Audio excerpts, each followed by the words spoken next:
Hello everyone and welcome back to another AFK journey video. So we have the Shadowfrost battle drills map back again. We're going to be going through the Stronghold top performing teams as well as the top boss teams as of right now you can use for the mini boss and the main boss.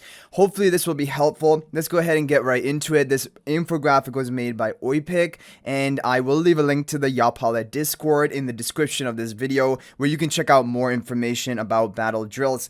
Okay, so here we have the map, and as you see, there are a bunch of red and blue towers. Actually, the only green towers here are going to be number 3 and number 7.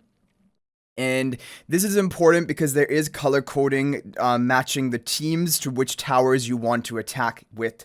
So for the red towers we have here, you will want to use these iron, basically AoE damage teams. And one option is also a Mauler variation with Saida. However, people who don't have Saida will just want to stick to this Iron Valara Snowstomper by Brian team. Before you have the buffs. However, there are going to be buffs at Tower 5 and 11. Once you acquire your buffs, you will actually be able to 3-man these red Stronghold towers, and that will save you stamina. And for that, you can actually just use an Iron Parissa Brian team, as you see here. You could even use a Damon Shemira Bonnie team if you want to. However, really it's optimal to save Shemira for the boss teams because as always, Shemira is going to be the best damage dealer for Battle Drill's boss this round as well. There's also going to be a Celestial Hypogean version for the higher spender players. You have the Real Fester in front of Bahira, and Illusion in front of Baleran, with the Lucia buffing up the Baleran. And that is basically it for the red towers. For the blue towers, which are only 10, 12, 15, 16, and 21, these are the blue 5 blue towers, you can use a 3-man team to clear them. And this is really just effective. It will save your stamina. You can use a Mauler team with Nazrik. Now, if you don't have Nazrik, usually the best replacement for Nazrik is Odie. And it should probably work for this team as well. I'm not entirely sure about that, but generally that is the case. But if you have Nazrik at plus 10 exclusive equipment, that is more than enough to use him, even Mythic Plus. And then you have Shakir here, who should have plus 10 exclusive equipment as well, and Mikola. Lone Gaze buffing up Nazrik. The other version is the pay to win. This is actually pretty pay to win site, and it would have to be built. And Kulu, I mean, sometimes Kulu works at one copy, but this is also a team that can be used for these blue Stronghold towers with the Lucia buffing up Athalia and the Aerostorm spell. All of the teams are using the Aerostorm spell, as you guys see. And then finally for the green towers, it's really simple, 3 and 7, which are just a few towers. You can actually use a Lightbearer team with heroes, which used to be good in the past for boss content, but now not really seen at all anymore. Vala, Corin, and Marcille. Test you in front of Marcille with the Aerostorm spell. And this is only for, again, towers 3 and 7. And it is a Lightbearer 3-man team. Ideally, you should have all of your Phantoms at level 120 by now. I am sure most people do if you have been playing from the start of this season. And credit for this goes to Oipik, J-Bar, Ashu, Salty Noodles, Tia, and Milan for coming up with their teams as well as the infographic creation. Okay, now for the boss teams, we have the number 1 performing team is going to be the Shemira.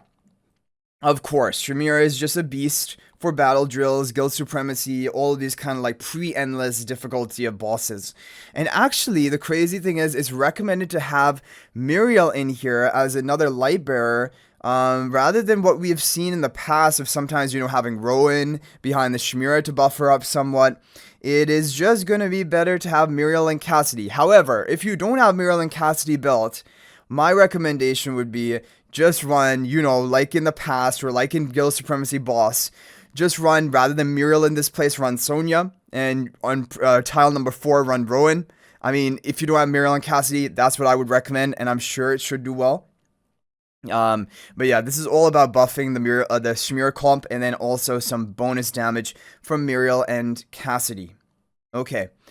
Team number 2, there are 2 different options depending on which heroes you have. If you have Marcille and Baleran built, which I mean is more of the higher spender category, you can run this Celestial Hypogean team. Real Fester in front of Pheromore, Illusion in front of Nothing, Rainier in front of Marcille with the Baleran and the Lucia Phantoma. If you don't have that, that's totally fine. You can run the Zanie Wilder team, which is also very strong. Rainier in front of Zanie, Snow Stomper buffing up Zanie, Pheromore buffing up Zanie, Valar in the upper right, and then the 2 Zanie turrets, and Ravion in front of Snow Stomper. Both are good, second best team options. And then team number 3 is going to be the Mauler team. Well, actually, there's one wilder variant, but these other ones are going to be the Mauler team. If you have Nazrik and Shadewing built, like probably Mythic plus 10 exclusive equipment, then you should run team number 3.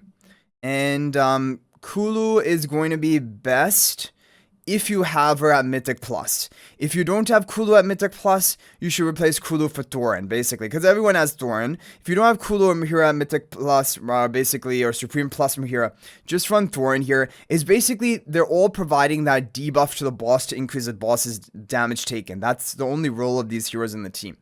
So that, you can run Thorin rather than Kulu. That is totally fine. But if you have Kulu built, run Kulu here instead. This is a top team. If you don't have Shadewing, you can run a Baelran Nazrik team. If you have Baelran built, that's also really good.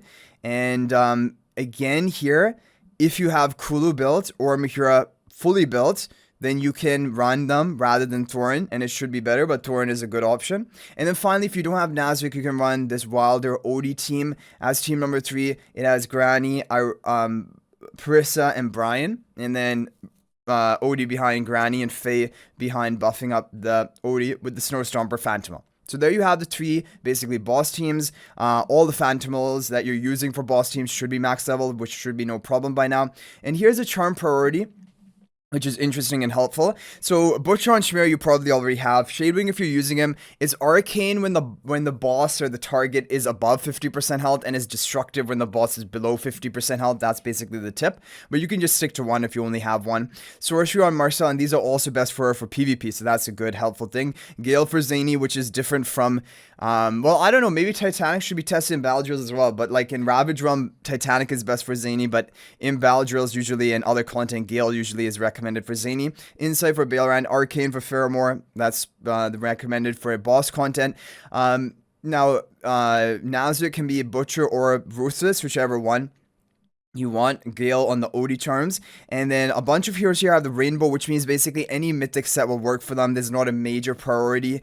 So like because Kulu, Mahira, Coco, Rainier, they're not going to deal damage, right? They're themselves. They're there for their debuffing role or for their protection role from Coco's angle.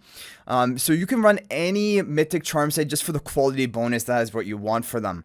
And then sorcery charms on twins, which are usually the overall best charm set for twins, and mystic charms for Hugin.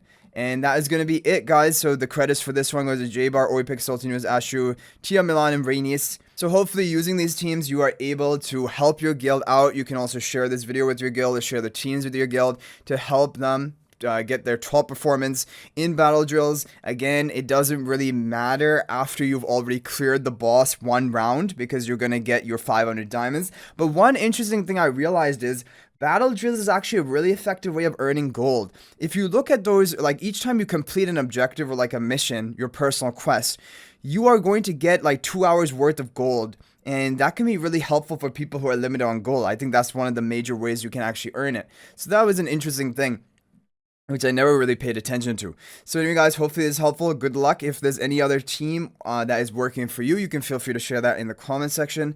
But thank you all so much for watching. And if you're thinking about making a purchase in AFK Journey, please use my affiliate link for the official Farlight store. This is the best way you can support me and also gain 5% bonus dragon crystals on your purchase. My affiliate link is in the description of this video and a pinned comment. And you can actually bookmark this link in your browser. And whenever you're planning to make a purchase, just return to the bookmark link and make your purchase. It will support me and be greatly appreciated. So thanks for watching. I'll hopefully see you in the next video. And until then, everyone, peace out for now.